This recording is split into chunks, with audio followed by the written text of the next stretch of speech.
Yo, what's up guys? In this video today I'm going to be talking about how your setups for aerial mechanics do not actually have to be perfect. I know in a lot of my videos, like this, I spent a lot of time on the setups, but realistically they don't have to be the best setups in the world in order to score a cool aerial shot. Because realistically, you're not gonna have the perfect setup every game because people don't give you the opportunity, or like the ball's gonna roll funny. But I mean, I'll show you some of my clips, and sometimes I don't hit the ball high enough. I don't tap S before going up the ball. Other stuff like that I cover in tutorials. But realistically, you can always save your setup if you're mechanical enough. So yeah.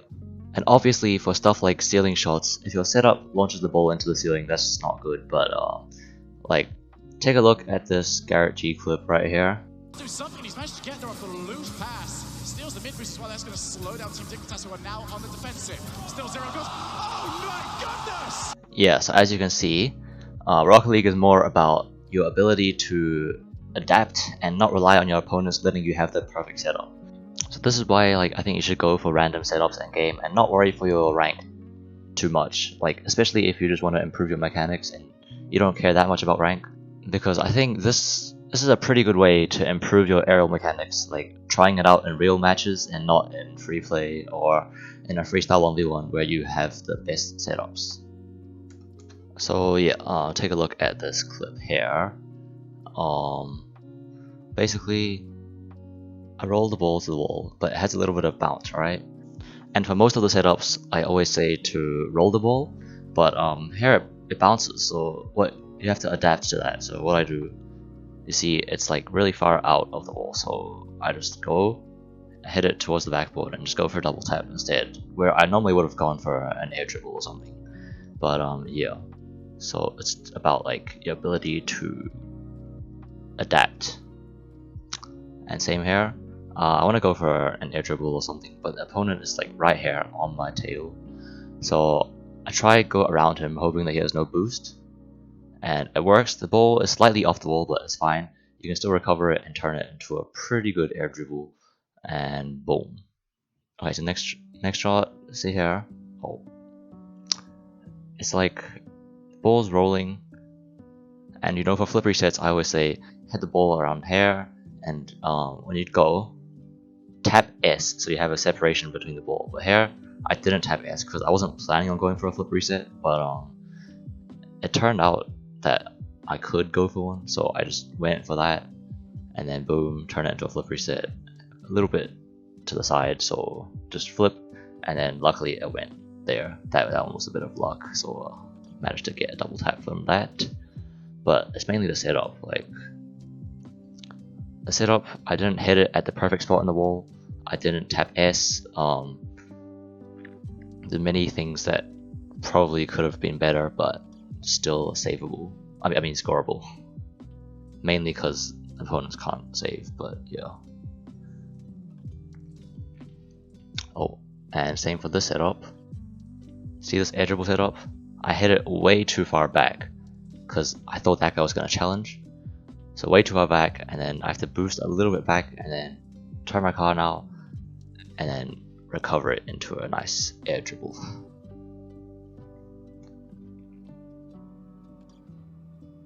And for this clip, the opponent's there. I think, oh, finally a chance to go up the wall, so I hit it up, and boom. From the setup, I would most likely go for an air dribble, which is what I did at first, but then I thought I haven't scored a flip reset in a while, so these kind of flip resets, they're different because you turn the flip reset, you transition from an aerial dribble into a flip reset, so the setup is not too important for these kind of flip resets, but yeah. But still, like with the setup, it wasn't perfect, I guess, because as I'm going off the wall here, I didn't like tap S like way down here when I say tap S before you hit the ball to create some separation, and also the ball is very high on the wall here. Like usually, I always said in my tutorials to try hit the ball around this spot right here, but it's like quite high up here.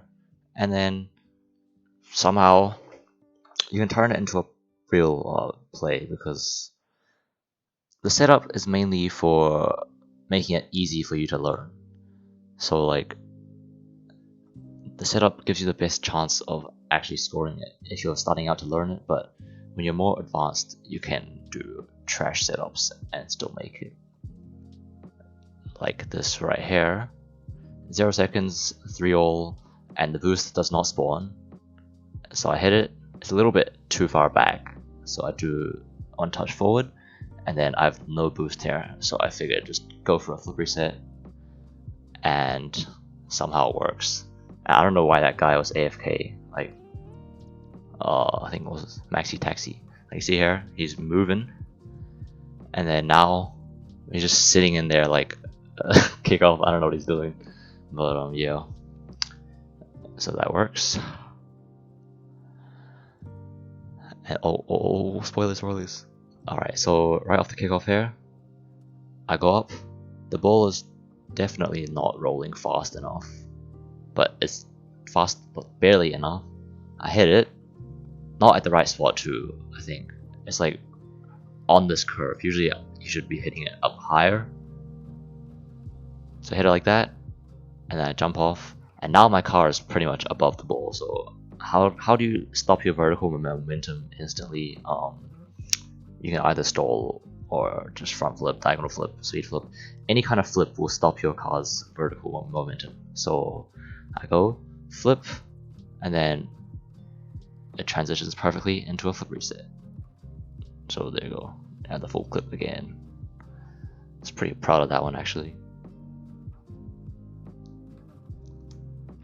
Yeah. Alright, next clip. Here we go. So I messed up my play just then, and I hit the ball back to get position. And as you can see, the ball is rolling backwards. It's not going forwards like you would normally do it for the setup. And so I go up.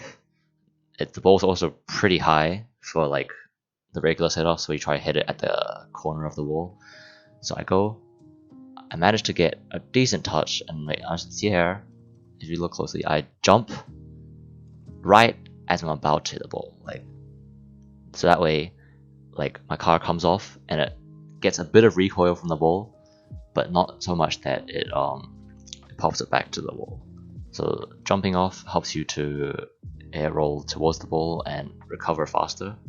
So that's what I did. I go up, jump off, and then pre-flip towards it because I'm a bit far away, and I can turn it into a flip reset, and then boom. I don't know if I've posted these clips on my Instagram yet, but if I have, then good for you guys. Alright, so for this one, okay, so I roll the ball towards the wall. It's actually bouncing a bit, but luckily it hit the corner at the perfect spot so that it kind of rolls up. It's really high up the wall, but that's fine. You can still turn it into a play. So I hit it, but just before I hit it, I slow down really, like a lot, so I don't slam the ball into the ceiling, and then pre-flip towards the thing of the ball, and then boom, double tap, easy. Oh, I think I skipped one. Alright, so see here, this was a game with one of my viewers on a Twitch stream. So up here, the ball's really high, well, medium high of the ball. I don't tap S because I'm about to go for a flip reset here, but I know I said that you should tap S to like create some separation. I don't do that. Instead, I just go off the wall and fly towards the ball, and then get a flip reset like that without tapping S. So basically, all I'm saying is the setup is mainly to make it easier for you, because it's still very possible to score without having a perfect setup. Oh, spoilers. Alright, so here, this setup's alright actually, but it's not high enough, so I flip right here to give the ball a little pop. like that, and then I can turn it into a flip reset. I get this is kind of free play because I think the guy was like silver, so yeah. And this one, oh, spoilers. Okay, so this is ranked ones, I guess. I hit the ball kind of far back. I don't tap S. Instead, I go up just like a regular air dribble setup, but I turn it into a flip reset as the ball's on the way down, and then arrow quickly to recover. And then here I see him about to challenge, so I just flip and then scoop it over him. So yeah. And then this clip, oh, it's a ceiling shot. So with ceiling shots, like I said before, their setup is very important. So here, I hit it a little bit high, but it's not the end of the world. So up here, I make sure that it doesn't hit the ceiling. If it hits the ceiling, you're kind of doomed. Get a touch to recover it. Probably could have shot this a bit better, but I was just waiting because I don't know what he was gonna do. Hit KJ and then flip, and he doesn't try saving it somehow, which is well, I don't know. I'll take that. So go get a touch to control yourself, and then flip, and yeah, pretty nice. And this clip, here I'm just saying, like, with ceiling shots, the setup from before with Garrett's setup, like, it's all about adapting. So here, I hit the ball up, jump to the ceiling, and I have no boost, and I almost managed to score it. But it's just to show that even with the worst setups ever, like, you could still very easily score. If I had like 10 more boost, maybe I could have scored this, or maybe I should save my boost better, or you know. But the point is just don't focus on your setups too much, and hopefully this helped you guys clear up some understanding about aerial setups. By the time that you see this, I'm probably gonna be overseas, so sorry if I don't reply to any comments because I'm pre-recording this. And yeah, have a good day. Peace.